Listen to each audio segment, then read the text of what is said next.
Hello Internet, I'm John Brill, and this is Correct Knowledge, Part 1, Defining Terms. This is the first in a series of videos that go over the books, videos, and essays that have contributed something significant to my knowledge base of history, economics, psychology, sociology, geography, philosophy, ideology, human nature, morality, and politics. Each one of these is a complicated topic in and of itself. And politics and life are the confluence of all of these.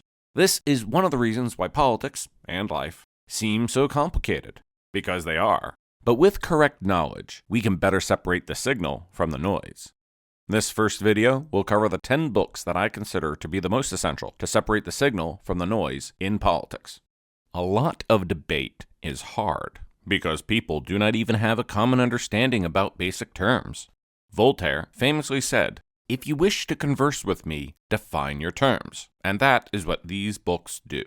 The law, liberty, socialism, capitalism, free markets, conservatism, and fascism. These words get bandied about quite a lot, but what do they mean? These books provide the answers. Most of the books on this list were published a long time ago. They aren't some modern person's idea of these things.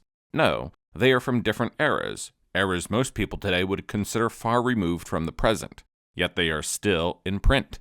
They have withstood the passage of time. Book number 1, The Law by Bastiat, published 1850, though it might as well have been written yesterday for how timely it is. Read it to understand the proper purpose and function of the law. Pound for pound, inch for inch, this is the most essential book to separate the signal from the noise in today's politics. And it can be read in one night.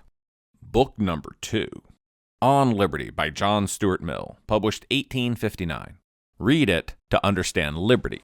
Whereas other books will address liberty in passing in regards to their main topic, this one deals with liberty directly. On Liberty is referred to later by Milton, Friedman, F.A. Hayek, and others. Read it to also better understand the importance of free thought and public debate. It can be read in a couple of days. Book number 3 is actually 2 videos. The first is The American Form of Government. View it to have a simple and concise understanding of the forms of government and the American form of government. The second is The Philosophy of Liberty. View it to have a simple and concise understanding of the philosophy of liberty. Book number 4, The Road to Serfdom by F.A. Hayek, published 1944.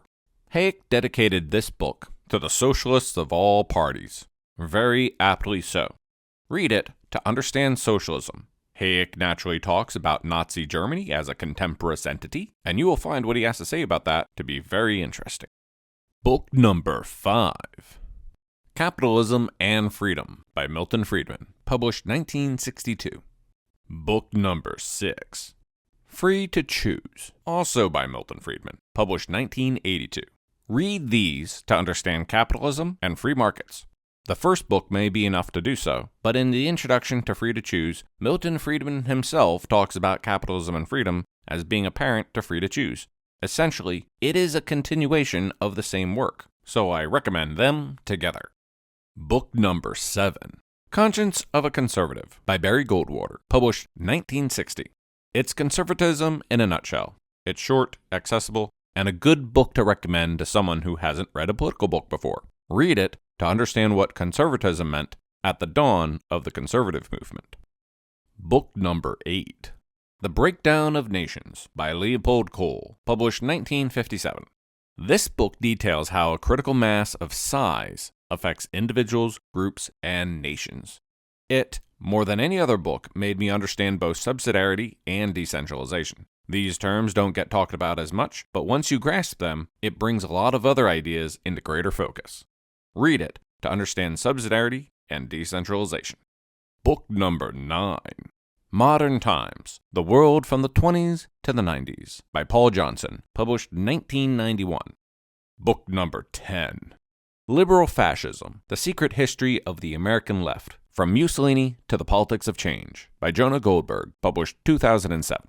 These 2 books were pitched to me as the 2 most essential books for understanding the 20th century. I found them to be as advertised.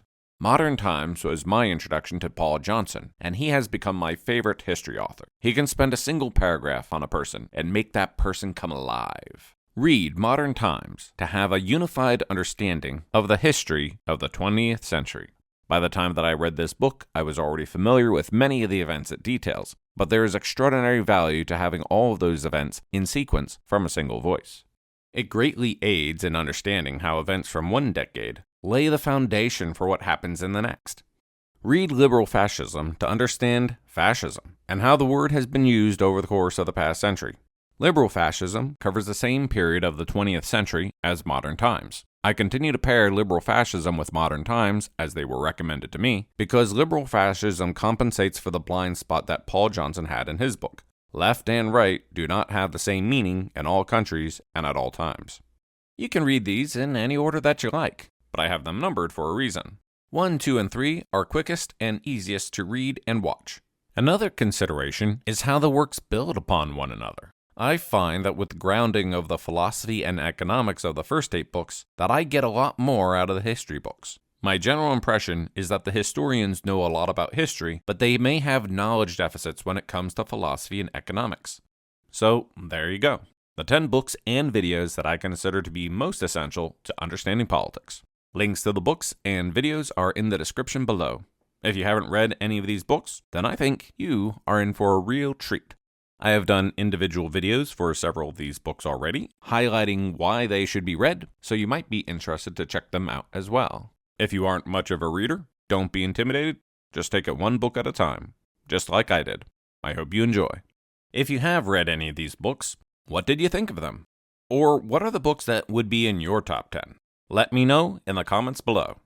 Thank you for watching, and if you like this, then click here to see more for liberty.